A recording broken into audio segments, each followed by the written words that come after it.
আসসালামু আলাইকুম, আমি ফারজানা বলছি। ফারজানা অ্যান্ড পারভেজ ব্লগসের গার্ডেনিং টিপসে আপনাদেরকে স্বাগতম। তেমন কিছুই না, হালকা পাতলা কয়েকটা পরিচর্যা করলেই আপনার ছাদ বাগানেই এই থাই মিষ্টি জাতের কামরাঙার ফুল এসে ভরে যাবে। এবং রয়েছে প্রায় 100 ভাগের মধ্যে 90 ভাগ ফুল থেকে ফল পাবেন, ফুলগুলো ঝরবে না, এমন কিছু কার্যকরী টিপস, যেটা খুব হালকা পরিচর্যার মাধ্যমেই আপনারা গাছ ভর্তি ফুল এবং ফল পাবেন এই থাই মিষ্টি জাতের কামরাঙার।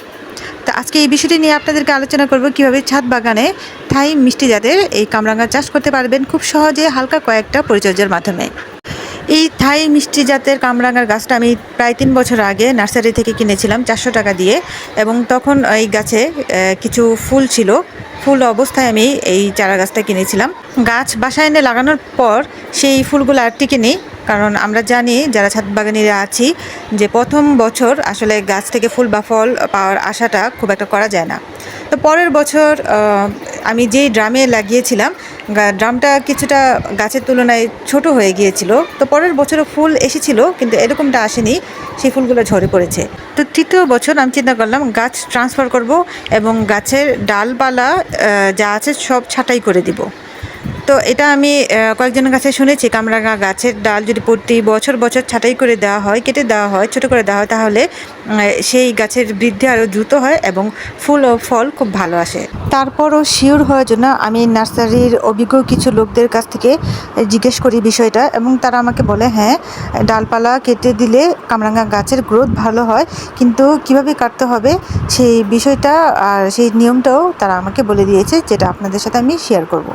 প্রথমেই বলে নেই, গাছটা যেহেতু আমি ছোটো টব থেকে বড় জায়গায় ট্রান্সফার করেছি, তাই গাছটা ট্রান্সফার করার আগে মাটিটা প্রথমে আপনাকে ভালোভাবে প্রস্তুত করে নিতে হবে। আমি সমপরিমাণ মাটির সাথে সমপরিমাণ ঘরে তৈরি জৈব সার ইউজ করেছি, এবং সেটা সম্পূর্ণভাবে ঘরোয়া উপায়ে সেই অর্গানিক কম্পোস্টটা তৈরি। সমপরিমাণ মাটির সাথে সমপরিমাণ কম্পোস্ট আমি দিয়েছি। আমি এতে কোনো প্রকার গোবর সার বা গোবর ইউজ করিনি। গাছ লাগানোর সময় বা ট্রান্সফার করার সময় মাটিটা যত ভালোভাবে আপনি প্রস্তুত করে নেবেন, ততই আপনার পরবর্তী পরিচর্যাগুলো খুব হালকা হবে এবং এত বেশি পরিশ্রম করা লাগবে না একটা গাছের পিছনে। আপনি খুব সহজেই আপনার আশানুরূপ গাছ থেকে ফুল ও ফল পাবেন। তো আমি বেলে দোআঁশ মাটি এবং জৈব সার ছাড়া আর কিছুই ইউজ করিনি গাছ লাগানোর ক্ষেত্রে। চাইলে অনেকে বালি ইউজ করে, তবে আমি বালিটাও ইউজ করিনি। আমি এটা শুধু বেলে দোআঁশ মাটি এবং জৈব সার দিয়েই এই গাছটা রোপণ করেছি। তারপর আমি গাছটা ছাঁটাই করেছি। কিভাবে ছাঁটাই করছি সেটা এখন আপনাদের বলছি। কামরাঙা গাছের মাতৃক কাণ্ডটা বা মূল কাণ্ড যেটাকে বলে, এই যে মোটা যে কাণ্ডটা গাছের শিকড় থেকে একদম অ্যাডজাস্টেড যে মোটা কাণ্ডটা, এইটা ছাড়া বাকি আশেপাশে যে শাখা প্রশাখা আছে সেটা আপনারা ছাঁটাই করে দেবেন। কোনো টেনশন করবেন না, কয়েক মাসের মধ্যেই দেখবেন একদম গাছের ডালপালা পরিপুষ্টভাবে বেড়ে উঠছে, পাতা এবং ফুল ও ফল পাবেন। এতে কোনো সন্দেহ নেই, কোনো টেনশন করার কোনো কারণে, এতে আর গাছের গ্রোথ ভালো হবে। একটু খেয়াল করলে বুঝতে পারবেন গাছ যে ছাঁটাই করেছি মূল কাণ্ডটা রেখে, সেটা পুরাই বোঝা যাচ্ছে, এবং তারপরেও কত সুন্দর শাখা পোশাখা তৈরি হয়েছে এবং গাছ ফুলে ফলে ভরে গেছে। গাছ ছাঁটাই করার পরে আপনার করতে হবে সেই বিশেষ হালকা পরিচর্যা। পরিচর্যাটা হালকা হলেও খুবই গুরুত্বপূর্ণ এবং আপনার পরিশ্রম অনেকখানি কমিয়ে দেবে। এখানে দেখতে পাচ্ছেন আমি অনেকগুলো কিচেন ওয়েস্ট একদম পটলা পটলা করে জমিয়ে ফেলেছি। এই কিচেন ওয়েস্টগুলো গাছের জন্য খুবই উপকারী। তবে এই কিচেন ওয়েস্টের মধ্যে 4টা কিচেন ওয়েস্টের উপাদান আপনি অবশ্যই রাখবেন। একটা হচ্ছে পেঁয়াজের খোসা, আলুর খোসা, রসুনের খোসা এবং কলার খোসা। কিচেন ওয়েস্টগুলো আপনি 3 থেকে 4 দিন এভাবে পানিতে ভিজিয়ে রাখবেন, তারপরে এটা গাছে দেওয়ার জন্য উপযুক্ত হয়ে যাবে।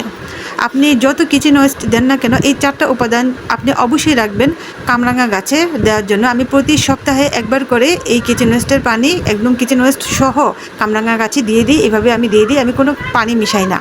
পেঁয়াজ, আলু, রসুন এবং কলার খোসায় রয়েছে প্রচুর পরিমাণে পটাশিয়াম, ফসফরাস, ম্যাগনেসিয়াম এর একটা উৎস, এবং রসুনের খোসার তরল সার কিন্তু কীটপতঙ্গের কীটনাশক হিসেবেও কাজ করে, যেটা মাটিকে ক্ষতিকারক কীটপতঙ্গের হাত থেকে রক্ষা করবে।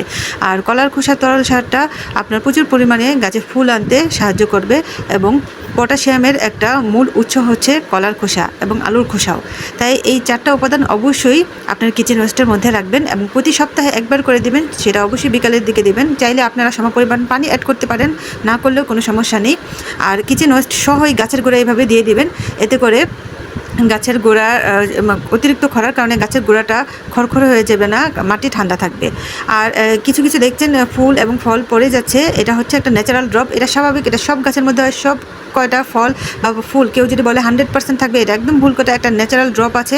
গাছ মানসম্মত ফল দেওয়ার জন্য যতটুকু ধারণ ক্ষমতা গাছের আছে, গাছ সেই ধারণ ক্ষমতা অনুসারেই ফল ধরে রাখবে এবং বাকিটা ন্যাচারাল ড্রপ হিসেবে সেটা ঝরে পড়ে যাবে, সেটা ফুল হোক আর ফল হোক। টবে বা ড্রামে অবশ্যই গাছ লাগালে পানি নিষ্কাশনের ব্যবস্থাটা ভালো রাখবেন। টবে বা ড্রামের নিচে কয়েকটা ফুটা করে দেবেন, যাতে অতিরিক্ত পানিগুলো বের হয়ে যায়, গাছের গোড়ায় পানি জমে না থাকে, সেটা যে কোনো গাছের জন্যই ক্ষতিকর।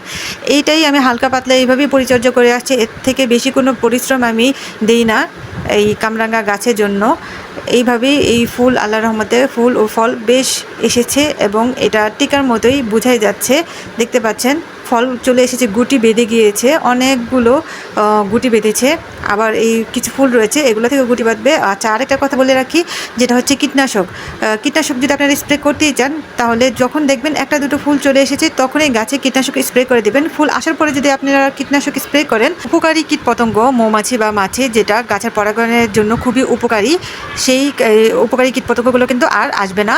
তখন সেই ফুল থেকেও কিন্তু ভালো মানের ফল আপনারা পাবেন না। তাই এই ফুল ফোটার আগে বা ফুল আসার আগে আপনারা গাছকে একবার কীটনাশক স্প্রে করে দেবেন। আমি সেই কীটনাশকটা অবশ্যই হোমমেড এবং অর্গানিক কীটনাশক ব্যবহার করি। যদি আপনারা সেই কীটনাশকের তৈরি পদ্ধতিটি জানতে চান, তাহলে অবশ্যই কমেন্ট বক্সে জানাবেন। তাছাড়া ঘরোয়া কীটনাশকের তৈরির একটা ভিডিও আমি এন্ড স্ক্রিনে দিয়ে দিব, সেটা অবশ্যই দেখে নেবেন। এই ছিল কিছু হালকা পাতলা কিন্তু বিশেষ পরিচর্যা, যেটা আপনারা খুব কম পরিশ্রমেই আপনার ছাদ বাগানে কামরাঙা গাছের জন্য করতে পারেন এবং থাই মিষ্টি জাতের কামরাঙার ভালো ফলন পেতে পারেন। ভিডিওটি আপনাদের উপকারে এসে থাকলে অবশ্যই লাইক, কমেন্ট এবং চ্যানেলটিকে সাবস্ক্রাইব করে যাবেন নতুন নতুন আরও কোনো গার্ডেনিং টিপস পাওয়ার জন্য। ভালো থাকবেন, আল্লাহ হাফেজ।